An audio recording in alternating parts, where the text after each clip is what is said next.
Dominique Farrugia, ancien membre des Nuls et réalisateur, a récemment vécu une humiliation publique à l'aéroport d'Orly, comme le rapporte le magazine Ici Paris.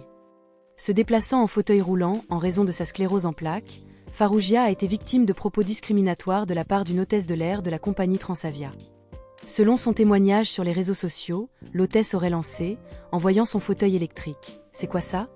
Cette remarque, profondément choquante pour l'artiste, vient s'ajouter aux nombreux défis auxquels il fait face chaque jour à cause de son handicap.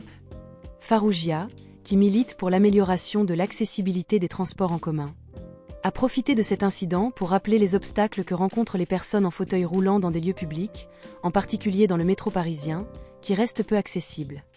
Suite à l'incident, Transavia a présenté ses excuses et a annoncé l'ouverture d'une enquête interne, promettant de prendre des mesures pour prévenir ce genre d'attitude à l'avenir. Cette situation a suscité un débat sur le respect et l'inclusion des personnes handicapées dans les espaces publics. Dans son livre Elle ne m'a jamais quitté, Farrugia revient également sur l'origine de sa maladie, qu'il relie à un traumatisme personnel. Le décès brutal de son ami Bruno Carrette, décédé à 33 ans des suites d'une infection liée au sida. Il explique que ce choc émotionnel l'a profondément marqué, au point de déclencher sa sclérose en plaques. « Je fais une attaque de panique quelques jours après son départ », confie-t-il.